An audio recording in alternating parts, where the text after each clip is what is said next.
Hello everyone. आप सभी का स्वागत है आज की इस नई यूट्यूब वीडियो में। तो आज की इस नई यूट्यूब वीडियो में एक बहुत ही इंटरेस्टिंग एडवाइजरी के बारे में हम डिस्कस करने के लिए आए हुए हैं और अपने जीएसटीएन पोर्टल की थोड़ी सी तारीफ भी करेंगे हम इस वीडियो में। Hope you all understand. तो चलिए स्टार्ट करते हैं इस वीडियो को। तो मेक श्योर करिएगा कि आप इस वीडियो को लास्ट तक ज़रूर देखें ताकि आपको इस इंटरेस्टिंग एडवाइजरी के बारे में पता चल सके। आपको याद होगा कि गवर्नमेंट ने अभी कुछ दिन पहले एक नोटिफिकेशन जारी करी थी। Notification number 22 2024 dated 8 October 2024। अगर नहीं याद आ रहा है तो मैं उस नोटिफिकेशन का भी आपको रेफरेंस देता हूँ इस वीडियो में। ये रही वो नोटिफिकेशन।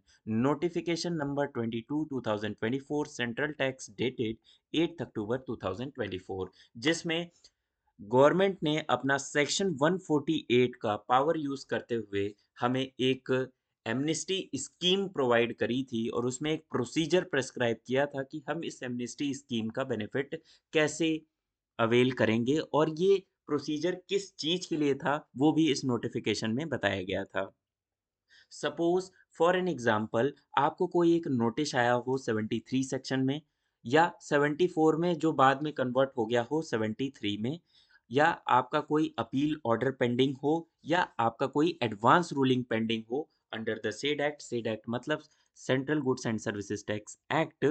तो उस केस में एक मैटर होता था हमारा 16(4) का। 16(4) में वो होता था कि किसी भी एक पर्टिकुलर ईयर का इनपुट टैक्स क्रेडिट जो कि आपको नेक्स्ट फाइनेंशियल ईयर में एक स्पेसिफाइड डेट तक क्लेम करना होता था, वो आपने उसके बाद क्लेम किया तो as per the provisions of section 16 sub section 4 of the CGST act 2017 आपको उतना आईटीसी रिवर्स करना पड़ता था।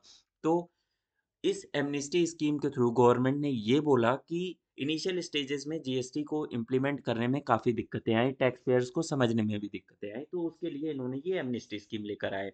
जब ये एमनेस्टी स्कीम लेकर आए तो इन्होंने बोला कि जो भी हमारा टैक्स पीरियड था जुलाई 17 से मार्च 18, उसके बाद 18-19 का और 19-20 का जो टैक्स पीरियड था, उसके लिए इन्होंने बोला कि उस पीरियड की जीएसटीआर 3 भी अगर आपने किसी भी साल का हो, चाहे वो 17-18 का हो, 18-19 का हो या 19-20 का हो, अगर आपने 30th नवंबर 2021 तक अगर आपने वो फाइल कर दी थी जीएसटीआर 3 भी for claiming the input tax credit of a relevant said financial year या टैक्स पीरियड, तो आपको उसका बेनिफिट मिल जाएगा इस एमनेस्टी स्कीम में।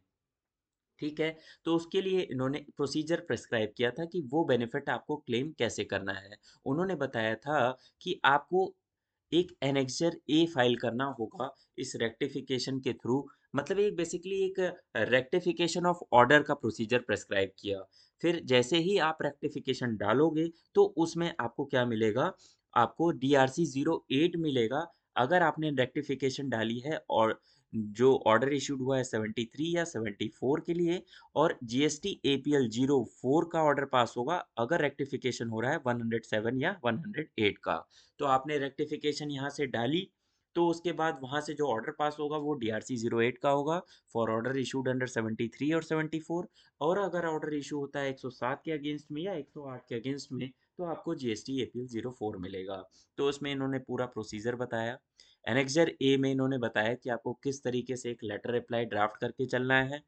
उसके बाद क्या क्या आपको सपोर्टिंग्स लगा के चलनी है, तो एक पूरा एक प्रोसेस बताया इन्होंने कि किस तरीके से आपको ये फाइल कर कर चलना है। फिर उसके बाद इन्होंने कल जनवरी 7 को, आप देख सकते हैं जनवरी 7 2025 को एक एडवाइजरी जारी करी। नोटिफिकेशन थी 8 अक्टूबर की, एडवाइजरी कब ये जारी कर रहे हैं, जनवरी 7, मतलब मोटा मोटी अगर आप देखें तो 3 महीने का टाइम इलैप्स हो चुका है ऑलरेडी। अब ये जाकर इनेबल कर रहे हैं for filing of application for rectification as पर notification number 22 dated 8 October 2024। Okay, the central government on the recommendation of 54th GST council, 54 GST council हुआ था जो उसी में उसी के रेफरेंस में इन्होंने नोटिफिकेशन जारी करी थी, नोटिफिकेशन नंबर 12/2024, जिसमें इन्होंने एमनेस्टी स्कीम का प्रोसीजर बताकर चला था।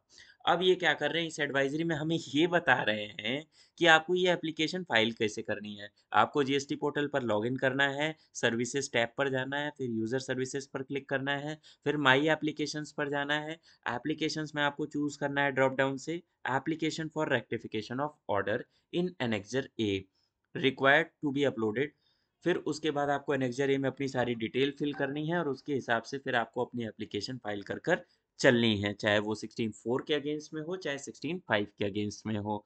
तो आप ये देख सकते हैं कि पोर्टल कितना इनेबल है आपके कन्वीनियंस के लिए। ये है ease of doing business on the GST portal. कोई एक नोटिफ़िकेशन जो कि 8 अक्टूबर 2024 को आई, उसका रेक्टिफ़िकेशन फ़ाइल करने को इनेबल ये लोग कर रहे हैं 7 जनवरी 2025 को। तो आपने ये एमनेस्टी स्कीम की लास्ट डेट रखी है 31 मार्च 2025, तो आप उसको भी 3 महीने से बढ़ा दीजिए, क्योंकि टैक्स पेयर का तो 3 महीने का समय खराब हुआ ना। तो ये एक इम्पोर्टेंट एडवाइज़री थी, या आप बोल लो इसको इंटरेस्टिंग एडवाइज़री थी जीएसटीएन पोर्टल के थ्रू। तो आज के वीडियो में इतना ही। हम नेक्स्ट वीडियो में एक इंटरेस्टिंग एडवाइजरी के बारे में डिस्कस करेंगे। तो आज के लिए बस इतना ही। मिलते हैं अपने नेक्स्ट वीडियो में, और इसी तरीके की अगर आपको इंटरेस्टिंग एडवाइजरी जाननी हो हमारे जीएसटीएन पोर्टल के द्वारा, तो हमारे चैनल को सब्सक्राइब कर लीजिए और इस वीडियो को एक लाइक ज़रूर करिएगा और शेयर करिए जितना शेयर कर सकते हैं, ताकि हम पता तो चले कि हमारा जीएसटी पोर्टल कितना इफ़ेक्टिव है हमारे टैक्स पेयर्स के लिए। ओके, अभी के लिए फ़िलहाल बाय-बाय।